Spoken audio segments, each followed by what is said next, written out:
Hello दोस्तों, आज हम बात करेंगे शेक्सपियर की जो प्लेज हैं उनकी जो संभावित डेट हैं उनके बारे में। देखिए, आप लोग बार बार कहते हैं कि सर डेट, तो शेक्सपियर के प्लेज की डेट्स के बारे में आपको बता दूं दोस्तों। 3 डेट्स शेक्सपियर के प्लेज की बनती हैं। क्या क्या है वो? देखिए, एक तो date of composition, date of performance और डेट ऑफ पब्लिकेशन। 3 डेट्स बनती हैं दोस्तों।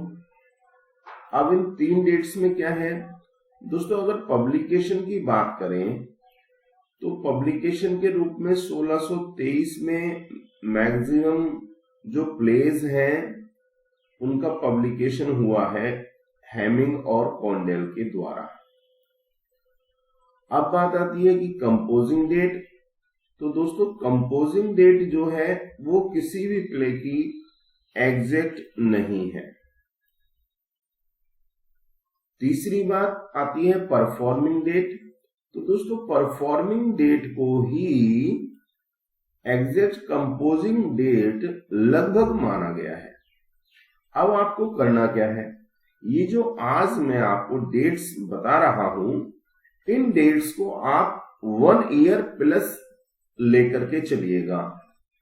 यानी कि अगर आप याद करते हैं कि कॉमेडी ऑफ एरर्स 1589 में, तो आप ये ध्यान रखिएगा कि हो सकता है एग्जाम में 1590 दिया हो या डबल डेट्स दी हो 1589 टू 1590।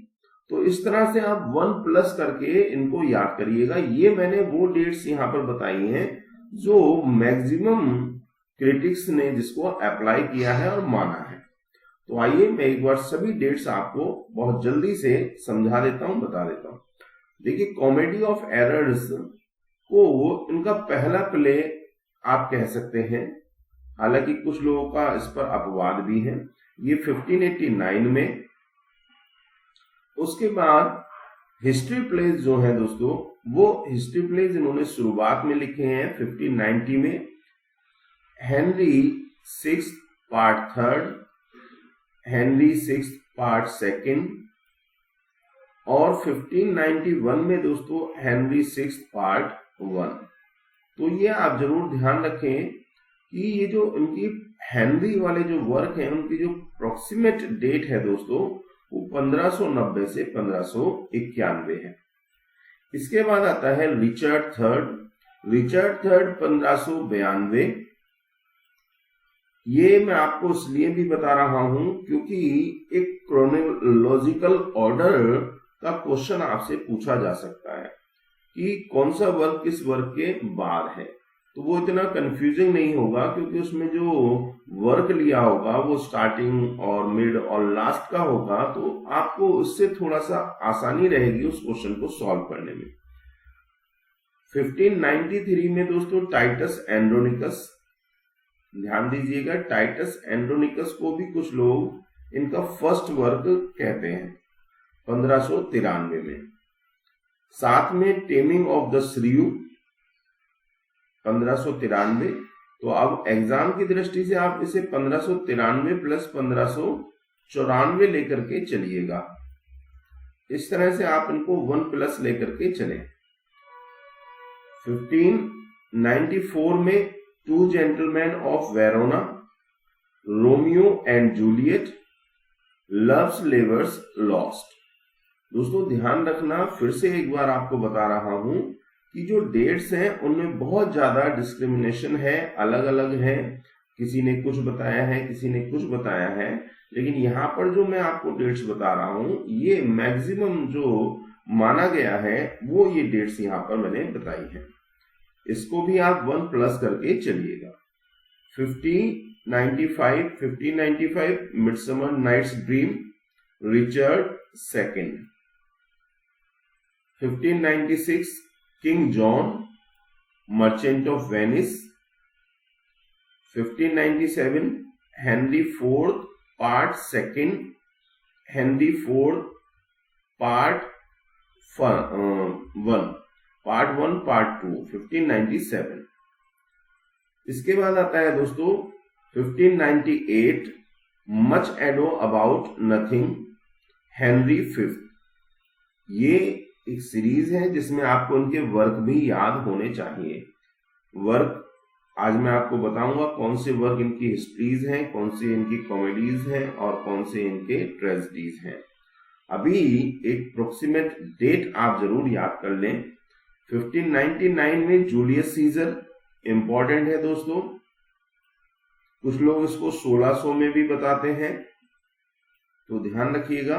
एक प्लस करके आप डेट को मैनेज कर लें। As you like it, 12th night. 1600 में हैमलेट, यहां पर ध्यान रखना कुछ लोग 1601 भी इसको बोलते हैं।